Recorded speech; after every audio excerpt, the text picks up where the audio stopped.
Galeria MTV de Desenhos Animados. Apresenta! Na verdade, o Fudêncio foi uma encomenda. Na expectativa de fazer uma coisa que fosse do gosto da audiência, a MTV sugeriu que a gente já fizesse uma coisa que fosse nova. E a gente estava a fim de fazer uma coisa nova nessa época também. Até porque, para dar um novo fôlego, fazer uma coisa com um desenho diferente, uma ideia diferente do que já tinha com a Mega Liga. E aí a gente pensou em alguma coisa que fosse um pouco mais radical ainda que a Mega Liga, que ainda fosse um pouco mais... que chamasse mais atenção e tal. E daí que veio a ideia do Fudêncio. A gente falou, e aí, tudo bem, o que vai ser o Fudêncio, uma vez que ele só fala mimimi? Como a gente vai construir um universo, umas histórias em torno disso? Sobretudo porque são histórias de 11 minutos, que parece que ser muito pouco, mas não é. Você tem que sustentar uma história com 11 minutos, não é uma coisa fácil. A gente se reuniu, eu e o Pavão na Real, e começamos a discutir o que seria a premissa para ter esse Fudêncio. Qual vai ser a temática do desenho? O Fudêncio tem que fuder com a vida de alguém. Quem vai ser esse alguém? Alguém que vai sempre se fuder e que vai ser um mala. Então a gente criou o Conrado. Merda! Merda! Merda! E numa visão mais fria, a gente falou, putz, é algum Snoopy isso que funciona. O Fudêncio faz o papel de Snoopy, que é um coringa que tem uma participação mais de ícone do que de qualquer coisa, ele não interfere tanto na trama. E o Conrado é o Charlie Brown, que só se fode nessa merda. Isso é uma coisa que não podia ter no desenho do Snoopy, mas se o Charlie Brown pudesse falar isso, na época em que foi feito, ele falaria, eu só me fodo nessa merda, ao invés de falar que puxa ou que lástima. Eu só me fodo nessa merda. Mas os personagens que literalmente ganharam espaço nisso é o Conrado, obviamente, a Funéria, pelo gênio dela. Eu acho que o Popoto Tapês pela figura emblemática, você acha que o primeiro humor que todo mundo pega, que é o mais bobo. Eita, nai! Mongol! A gente queria que eles tivessem umas características que fossem diferentes. Então eu acho que o Zé Maria assim, é um exemplo legal disso, porque que ele era para ser um cara que, mesmo que ninguém soubesse ao certo se ele é um menininho traveco ou se ele é uma menininha com nome de homem, sabe? Próxima vez que você quiser ajudar, fica longe, viu? Seu cabeça de tomate bichado. E daí a Flávia pegou daquilo para fazer um roteiro, que seria o primeiro que a gente tinha pensado, que era Quiprocó na Lama. Quiprocó na lama! Lógico que depois que a Flávia começou a escrever, a coisa começou a tomar uma vida mais própria, começou a ter uma autenticidade o desenho. Era até uma brincadeira, falar, como uma menina pensa essas coisas que ela pensa. A primeira vez que eu escrevi um roteiro do Fudêncio, eles leram, todo mundo leu e falou, tá muito fofinho, você tem que meter mais a boca, tem que destruir mais, tem que ser mais palavrão, mais bizarrice, mais escatologia. Aí eu comecei a pesquisar e anotar e a memorizar todo tipo de besteira e nojeira e palavrão e linguajar chulo. Travesti, bicha, viado, homossexual, filho de uma puta. Quando as pessoas começaram a dublar, os personagens começaram a ganhar características próprias em função do que o dublador estava dando de si no personagem. A gente começou a fazer um teste entre a gente e convidamos pessoas da TV que já tinham pegada nisso com a Mega Liga para fazer. Aí fizemos uns testes de vozes, selecionamos alguns personagens e daí aos poucos a gente foi cedendo os personagens. Fudêncio! Vai se ferrar! O único dublador de verdade é o Pivo e ele faz a voz do narrador fanho, o que é o maior desperdício, né? Ele faz também a voz do Tenente Kevin Costa, que é muito bacana, mas o resto, tanto a professora Cude, que tem uma voz fantástica, quanto o Conrado, ou até mesmo o Popoto, a Funéria e o Zé Maria são feitos por pessoas daqui. E que isso sirva de lição para vocês, jovens do reggae. Isso mesmo! Eu sou o Senhor Desperdício! Quem poderia fazer a voz da Funéria? A gente ficou pensando, teria que ser uma coisa meio Dária, uma coisa meio com o mesmo tom e sem muita expressão e mal-humorada. E aí a gente testou a minha voz e aí foi aprovada. E a minha voz virou a voz da Funéria. Bom dia, o caralho. Desde que a gente voltou daquele lugar, tem acontecido coisas muito estranhas ao meu redor.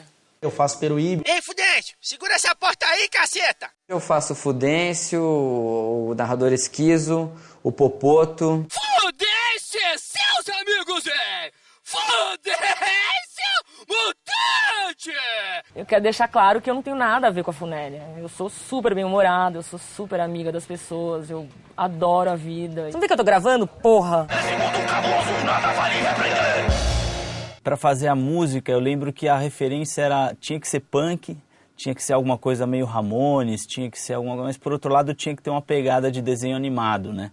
Então foi quando eu fui, me deram um CD do Mr. Bungle e falaram, pô, é meio essa onda e tal. E eu vim pra cá e eu gravei a música, o instrumental, e gravei uma voz guia, né? Porque a ideia inicial talvez fosse chamar um cantor de punk, não sei, o João Gordo, algum cantor que tivesse essa pegada punk, né? Que eu até então nunca tinha feito nada do gênero.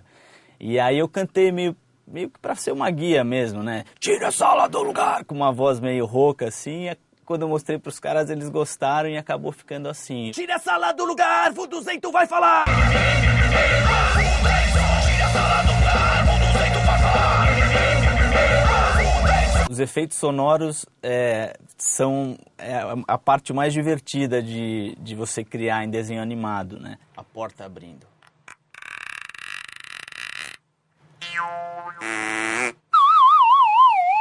Ao invés de desenhar no papel, a gente desenha nesse negócio aqui que chama tablet. Você desenha aqui, veja você, e aparece já na tela. Um Conrado, ó, é muito fácil. Você está vendo? É muito simples.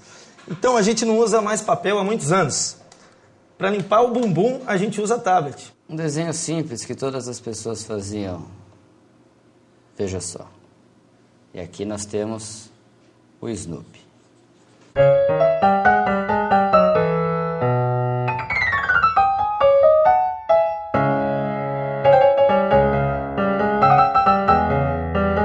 O Fudêncio, ele é um desenho underground, como qualquer coisa que é experimental e que tem a ver com a linguagem da MTV. Ele é underground, ele é simples, ele conversa bem com quem está passando por uma fase rebelde na vida, seja um adolescente, seja uma criança, seja um cara de 30 anos como nós. Antes a gente ficava meio tentando, vamos pegar no South Park, vamos pegar nas referências que a gente tem, e daí a gente ficava meio se prendendo, se podando, meio se criticando em excesso.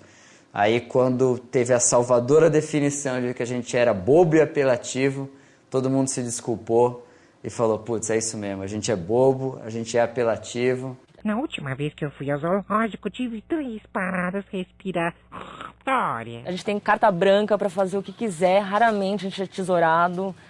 E às vezes a gente vai para um lado mais comédia, outro lado mais paródia, outro lado mais farsante, outro lado mais emocionante. A gente tem direito a fazer qualquer tipo de experiência. Mas boa tarde você de casa, boa tarde minhas colegas de trabalho. Sejam bem-vindos ao nosso cativeiro na Vila Guilherme de Pádua. Oi! Tem uma liberdade muito grande para criar as músicas, então eu recebo geralmente os briefings e eu crio a música e até hoje nunca fui engongado em nada, então isso me dá muito prazer e muita vontade de continuar fazendo cada vez mais legais essas músicas pros episódios. Um pouco que a gente faz para chutar o balde mesmo do Fudêncio. Assim, tem o intuito mesmo de dar um passo, né? Tem da família do South Park, assim, talvez do Beavis, né? Que é um negócio que tem para dar um chutar balde assim um pouco maior, assim. E logicamente a gente também corre risco por causa disso, né? A gente fala mal de algumas pessoas, fala um monte de palavrão. A gente critica Chico Buarque, a gente critica a sustentabilidade, a gente critica tudo. Fuck you, Brazilian. Eu lembro que ligou um cara uma vez, mandou um e-mail, um cara do Acre, porque a gente tinha citado o Acre como se fosse o fim do mundo. O que é uma bobagem. O Acre, é logo ali, a gente sabe, isso não é... Então eu não sei porque as pessoas levam algumas coisas a sério. Ficam aí fomentando e radicando a discordância social do Acre. Meu amigo, é tudo uma brincadeira. Você tem que entender que o desenho animado ele é uma brincadeira. Ele parte do princípio que todo mundo tem que brincar. Tipo de brincadeira porque eu acho um absurdo. O Acre é um estado muito querido do nosso Brasil e da nossa Bolívia também. Eu lembro de a gente ter assistido logo que o primeiro episódio ficou pronto e falou, putz, esse episódio tá uma bosta. E não era nada daquilo que a gente queria fazer.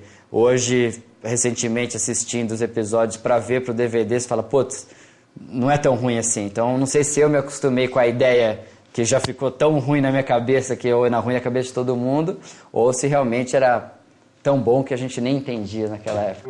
Eu só me fodo nessa merda! Nós temos um público pequeno e fiel e besta. A merda tá feita há uns 3 anos já, não tem o que fazer. Agora a gente já tá cagado mesmo. E o negócio é